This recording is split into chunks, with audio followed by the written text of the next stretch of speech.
Some royal family members were quietly pleased that Meghan Markle did not attend Prince Philip's funeral because they didn't want a circus or her creating a spectacle, sources close to the Sussexes have claimed. The Duchess of Sussex did not travel from California to Britain with her husband Prince Harry for the service in April under doctor's orders because she was heavily pregnant with the couple's second child, Lilibet Diana. But an updated version of the couple's biography Finding Freedom claims that several members of the royal family were understood to have been quietly pleased that Meghan did not go to the funeral at Windsor Castle. The book's authors Carolyn Durand and Omid Scobie, who is a friend and media partner of the Sussexes, claim it was because the royals didn't want a circus. Or, as one senior royal source said, Meghan creating a spectacle. The claim is published in an updated edition of Finding Freedom which is due to come out on August 31st, the 24th anniversary of Princess Diana's death, and has been leaked to The Independent. The book also claims, the book states that Harry had wanted a wreath laid on his behalf at the Cenotaph for a Remembrance Sunday last year but it was left in a box at the Kent offices of the Royal British Legion, which organises the Poppy Appeal. The Duke of Sussex spent 10 years in the military but lost his 3 honorary military titles including Captain General of the Royal Marines after stepping down as a senior royal last year along with his wife Meghan Markle. The new version of Finding Freedom, which also covers the Oprah Winfrey interview and the Sussexes' plans for the future, claims that a red poppy wreath had been ordered for Harry with the Royal British Legion. But his request for it to be laid at the cenotaph service in November last year was allegedly denied because he was no longer a frontline royal.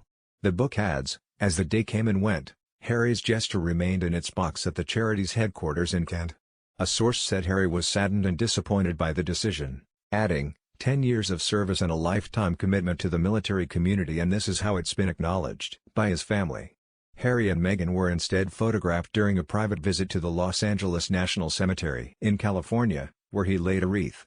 The book also looks at the fallout from Harry and Meghan's bombshell interview with Oprah on March 7, in which they claimed a senior royal made a racist comment about the color of their unborn child's skin.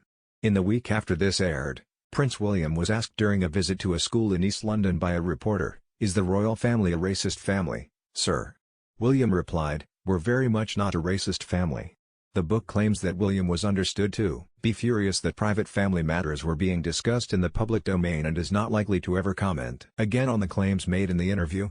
It also looks at the timing of an article in The Times, just 4 days before the Oprah interview aired, which claimed bullying allegations were made against Meghan by a former aide and she had left staff feeling humiliated. The book stated that the article was more worrying for the Duchess than other defamatory reports and that it gave them more confidence that they had made the right choice by stepping down as senior royals.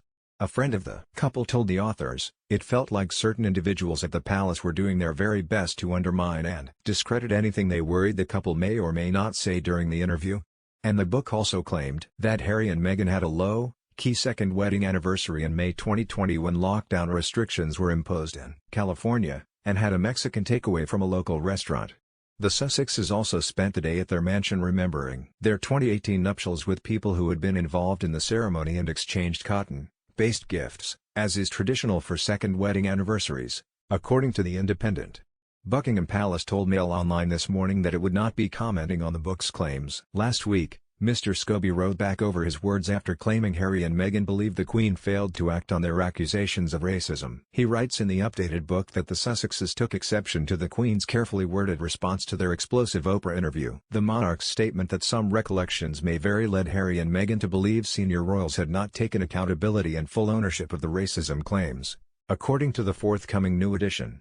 But after this claim was aired last week by People magazine in the U.S., publishing an excerpt from the book, Mr. Scobie said he had been misquoted.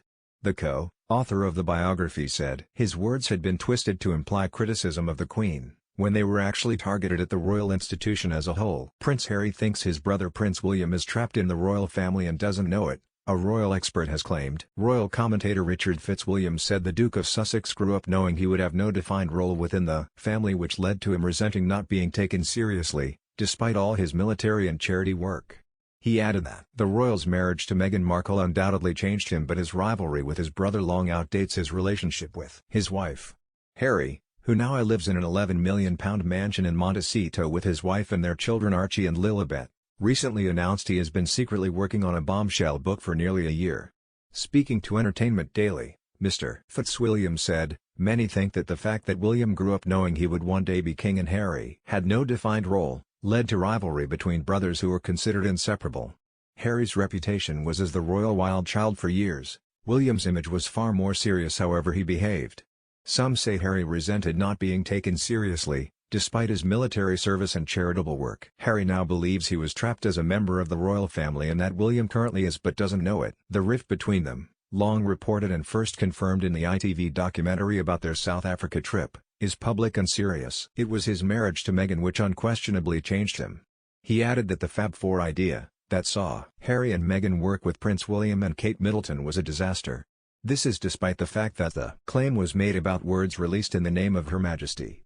This was followed by an extraordinary statement issued by lawyers for the Duke and Duchess, denying they had reignited a rift with Her Majesty the Queen. In the statement by Schillings, Harry and Meghan sought to distance themselves from the updated version of the flattering biography, describing it as an unauthorized book written on the basis of anonymous sources. The excerpt from the new epilogue in the paperback version of the biography suggests that the couple are far from happy with Buckingham Palace's reaction to their Oprah interview earlier this year, including their claim that a member of the royal family expressed concern about the color of their unborn baby's skin. In her carefully worded response, Harry's grandmother expressed concern for the couple but insisted that some recollections may vary. Days later, Prince William told reporters that the royals were very much not a racist family. And now it is said that the Sussexes believe there has been a collective failure to take ownership and little accountability, preventing any attempt to repair their fractured relationship. The new extract reads, "Those three words, recollections may vary, did not go unnoticed by the couple, who a close source said were not surprised that full ownership was not taken. Months later and little accountability has been taken," a pal of Meghan's added. "How can you move forward without that?"